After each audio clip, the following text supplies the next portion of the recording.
Hey, hey, hey. It's Filter Free Friday, y'all. Listen, I am so glad y'all here.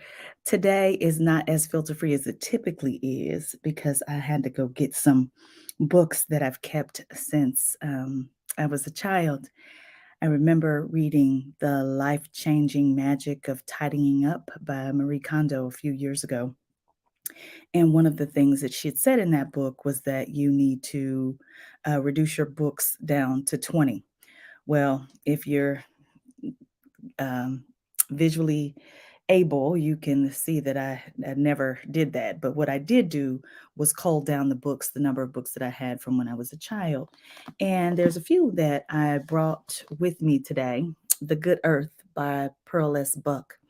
I thought it'd be important in this Reading Across America week to talk about what each of the books that I did keep kind of teach us about empathy. And I'd love to know from you in the chat which books that you remember from childhood that taught you about empathy. But I what I loved about this was that this book certainly taught us about the importance of understanding. And I didn't certainly when I was reading this book, didn't know any Chinese people, and it taught me about the struggles of a poor Chinese family. I got to feel their emotions, walk through the world as them, and especially the wife. I can't remember her name, but the way she was mistreated based on how she looked, opens the heart wide up.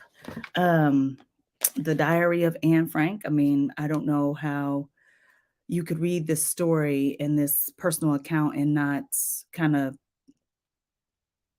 just really be moved um, almost to tears thinking about what happened during those 6 years of the Holocaust, especially contrasting that with what happened to Black people in this country for hundreds of years. Um, and I don't know if you have read Uncle Tom's Children, but this is different from Uncle Tom's Cabin, but I like Uncle Tom's Children by Richard Wright, and I kept it because Uncle Tom's Cabin tells you a whole lot about the history of racial terror in the US. And, this week, maybe it was last week, one of my friends, I was telling them that 100% of Black women during slavery were raped by their slave masters. And he, had this look on his face and he was like like basically, how can you prove that? Now, to his credit, he's an attorney, criminal defense attorney. So he likes for people to prove things to him. And so I was like, well, even my DNA results, show a certain amount of European ancestry. And I don't know if, you look through the DNA results of Black African American descendants of slaves, and everybody has about, I don't know, 15% or so of European ancestry. And that's just not because of interracial relationships. That's because we had entire legislation to determine if a child would be slave or free based on these occurrences. And it made for a beautiful way for you to increase your amount of property. I don't know. I was all anti sharing my DNA results because when you read about what has happened, you understand and know, and that opens your heart up to be empathetic in a way that is emotional, effective, not just like thinking in your brain that, oh, that was really terrible. Another one I kept was Crime and Punishment. The main character, I could never say his name, Rasco. It was good for me to read this book to see how somebody might think that they're superior to another person. And so, therefore, from understanding that, how do you deal with the person? And then the prostitute in this book, Sonia, demonstrated that we could teach people how to be more empathetic. So, and I thought it was interesting to have a sex worker teach him to be empathetic. And Miss Skillman, I know this is one of your favorite books because I'm pretty sure you're the reason why I have it. But today, typically these are these filter free Fridays are filter free because I don't usually have time to get set up. But today, after doing my Marie Kondo, my books from childhood that I liked needed to fit into this container. And so I got rid of a whole bunch of them. And I was really sad because I was looking specifically for some ones that I was interested in when I was in college. They were written by a man named Elin Harris, and Elin Harris was gay. And prior to reading Elin Harris's books, I didn't have a whole lot of experiences up close and personal with people in the LGBTQ community. Um, my experiences at that point had only been to my minister of music, um, a family member here or there, but most of them closeted, nobody leading a openly free, a gay life that I knew of. Mm, yeah, I just want to make sure. I don't think so. But through reading Elin Harris's series of books, which you can still listen to on Audible today and still purchase, he died a little bit ago.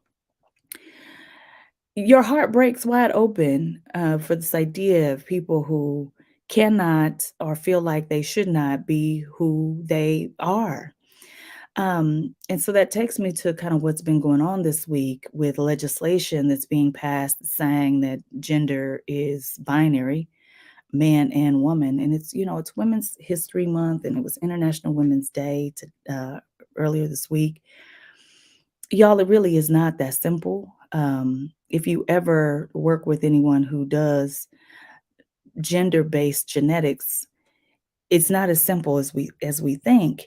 And so when you don't know something, it's probably a good idea to either try to learn it, or if you can't learn it and you don't know it and you don't want to know it, well, why can't we come down on the side of kindness? I shared some stats earlier this week about the 75,000 students who participate in sports in the state of Utah, and how a fraction of those children are considered transgender, and it boiled down to one transgender little girl who was wanting to play sports.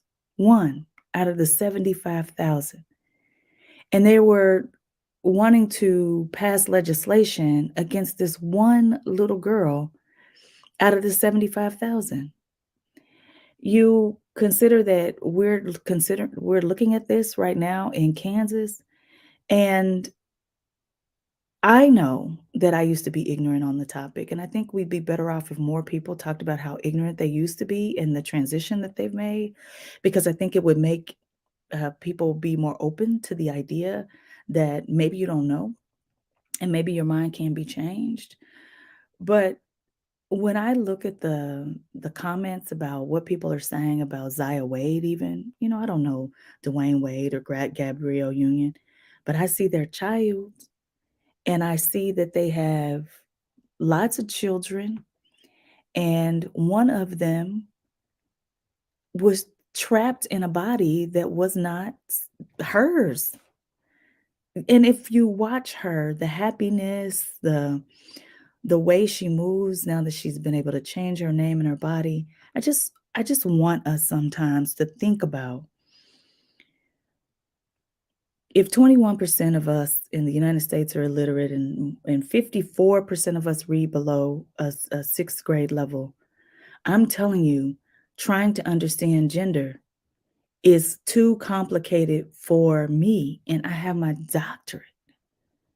It is not as simple as what if you were assigned female at birth, you feel like a woman, all your parts look like a woman's, or look female, then you might not can we just honor that we might not understand this well enough to have a position on it?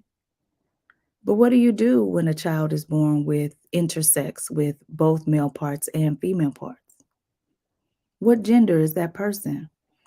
And I think I just ask all of us to think about how, you know, maybe we have not read enough, maybe we have not been exposed enough, maybe we don't know enough, maybe it doesn't impact us. But in those instances, it is really hard for you to be empathetic to someone, to try to get into their shoes and walk around in it. And when you can't do that, the best thing to do is to offer grace. You see, Marie Kondo is the reason I don't even have my Elin Harris books anymore. And interestingly enough, when she had a baby, she has ditched many of the concepts of the life changing magic of tidying up. You see, it's a whole lot easier to keep your house tidy when you don't have any children running around. So there's two ways to learn empathy. One of them is through having lived experiences and stuff that just kind of jolts you, like having a baby. And the other way is to read and learn and truly listen and try to get into the shoes of another. If you want to lack empathy, the easiest way to do it is to just dig in to what you think, feel, and believe as if it is correct. Now, there are exceptions to this rule. There are some things that are just fact. Gender is not one of those. What it looks like to um, the gender is not one of those. I remember when I thought it was. Just do a quick Google search on how do you determine what is a woman versus what is a man. And I want you to start going down the chromosome line because I must say that as a Christian, I'm having a real hard time defending us with the hatefulness that we are demonstrating towards people for whom we know nothing about. Do you know one trans person? Even one? Have you talked with them about their experiences at all? Or have you just labeled them as evil? As Irma Williams would say, we're going to learn pleasantly or painfully. It's Filter Free Friday, y'all. We got work to do.